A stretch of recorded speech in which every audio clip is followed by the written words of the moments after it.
जय श्री राधे कृष्ण। आप सभी का हमारे YouTube चैनल पे बहुत बहुत स्वागत है। आइए आज सुनते हैं गणगौर व्रत की कथा। इसे गौरी तृतीया या गणगौर तीज के नाम से भी जाना जाता है। सबसे पहले तो आप सभी माताओं बहनों को गणगौर तीज की ढेर सारी शुभकामनाएं।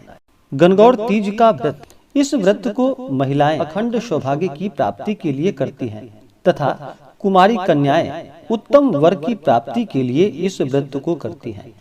गणगौर के व्रत में गण यानी कि भगवान शिव और गौर यानी कि माता पार्वती, इस दिन भगवान शिव और माता पार्वती का पूजन किया जाता है। इस व्रत का आरंभ चैत्र माह कृष्ण पक्ष की तृतीया तिथि से होता है तथा इस व्रत का समापन चैत्र माह शुक्ल पक्ष तृतीया तिथि के दिन माना जाता है। इस व्रत के इष्ट जो कि भगवान भोलेनाथ और माता पार्वती हैं, उनका पूजन उपवास करने से सौभाग्य का वरदान प्राप्त होता है। सुहागिनें इस दिन दोपहर तक व्रत को रखती हैं, वह कथा सुनती हैं, श्रवण करती हैं और नाचते गाते खुशी के साथ पूजा पाठ कर इस पर्व को मनाती हैं। इस पर्व के लिए बहुत से जगहों पर चैत्र कृष्ण पक्ष की एकादशी यानी कि पाप मोचनी एकादशी को प्रातः स्नान आदि कर गीले वस्त्रों में ही रहते हुए घर में किसी पवित्र स्थान पर लकड़ी की टोकरी में जवारे को बोती हैं और एकादशी से लेकर चैत्र शुक्ल तृतीया तक व्रती एक समय भोजन करते हैं। जवारों की भगवान शिव यानी ईश्वर एवं माता पार्वती यानी कि गौर के रूप में पूजा करती हैं। जब तक इनका विसर्जन नहीं किया जाता तब तक प्रतिदिन विधिवत पूजन किया जाता है। सुहाग की निशानियों का पूजन कर गौरी जी को अर्पित करती हैं। उन्हें सिंदूर तथा श्रृंगार की वस्तुएं अर्पित करती हैं। अनेक प्रकार के नैवेद्य और भोग अर्पण करती हैं और फिर कथा श्रवण करने के पश्चात माता पार्वती यानी गौरी जी पर अर्पित किए हुए सिंदूर से अपनी मांग भरती है। अविवाहित कन्याएं माता गौरी को प्रणाम कर आशीर्वाद प्राप्त करती हैं। चैत्र शुक्ल द्वितीया को किसी पवित्र तीर्थ स्थान या नजदीकी सरोवर में गौरी जी को स्नान करवाया जाता है और तृतीया को उन्हें सजा धजा कर पालने में बैठाकर नाचते गाते शोभा यात्रा निकाला जाता है, पूजन किया जाता है और फिर बहुत से जगहों पर तृतीया तिथि को और बहुत से जगहों पर चतुर्थी तिथि को विसर्जन किया जाता है। इस व्रत को अपने पारिवारिक नियमों के अनुसार ही करना चाहिए और फिर उपवास इसके पश्चात ही छोड़ा जाता है। मान्यता है कि माता गौरी जी की स्थापना जहाँ होती है वह उनका मायका होता है और माता गौरी का जहाँ विसर्जन किया जाता है वह उनका ससुराल होता है। गणगौर के पावन पर्व पर आप सबको माता पार्वती व महादेव की कृपा से सभी प्रकार के सुख और समृद्धि की प्राप्ति हो। माता आप सभी के इच्छाओं को पूर्ण करे। तो आइए सुनते हैं गणगौर व्रत की कथा। अगर आप हमें कथा के लिए अन्नदान, वस्त्रदान आदि के लिए ब्राह्मण दक्षिणा देना चाहते हो तो आप अपने श्रद्धा और सामर्थ्य के अनुसार हमें डिस्क्रिप्शन में जाकर के वहां से गूगल पे, फोन पे या अकाउंट नंबर के माध्यम से आप हमें ब्राह्मण दक्षिणा प्रदान कर सकते हैं। तो आइए सुनते हैं गणगौर व्रत की कथा। तो बोलिए प्रेम से भगवान भोलेनाथ की जय, माता पार्वती की जय। बहुत समय पहले की बात है कि एक बार भगवान भोलेनाथ और माता पार्वती भ्रमण करने के लिए निकल पड़े। उनके साथ नारद मुनि भी थे और चलते चलते एक गांव में पहुंच गए और फिर उनके आने की खबर को पाकर सभी वहां की स्त्रियां तैयारी में जुट गईं और कुलीन घरों से स्वादिष्ट भोजन पकने की खुशबू गांव से आने लगी। लेकिन कुलीन स्त्रियां स्वादिष्ट भोजन लेकर पहुंचती उससे पहले ही गरीब परिवार की महिलाएं अपने श्रद्धा सुमन लेकर अर्पित करने के लिए वहां पर माता पार्वती और भगवान शिव के पास पहुंची।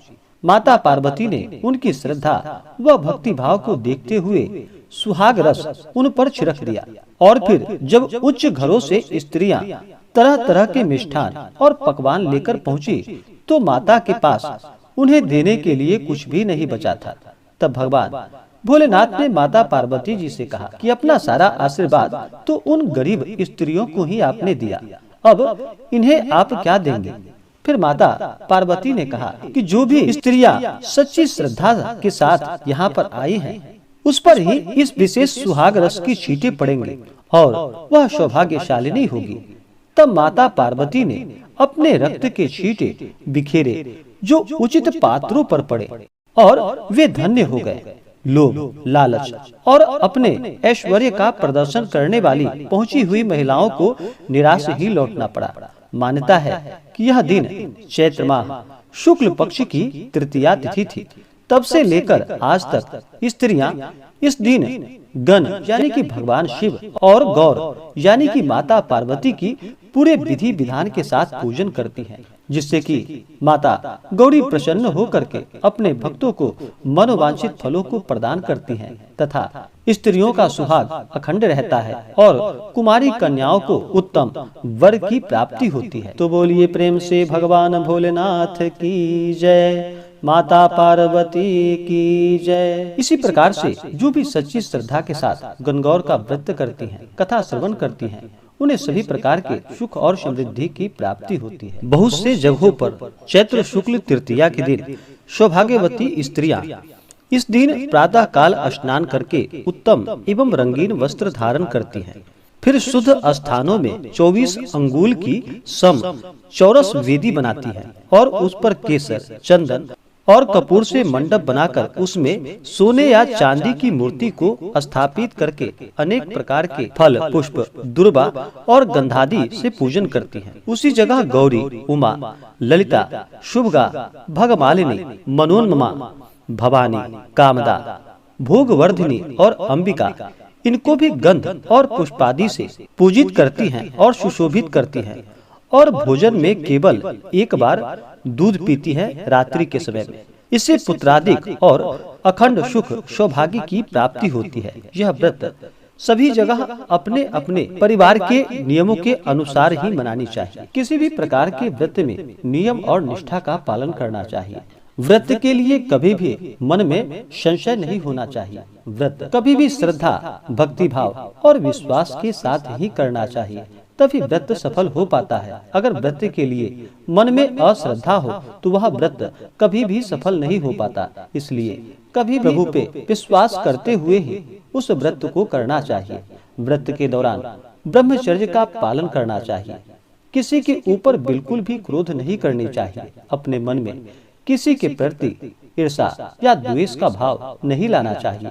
सदा ही धर्म का आचरण करते हुए ही व्रत को करना चाहिए। जहाँ तक हो सके गरीबों को भोजन कराना चाहिए, ब्राह्मणों को भोजन कराना चाहिए, ब्राह्मणों को दान और दक्षिणा देनी चाहिए।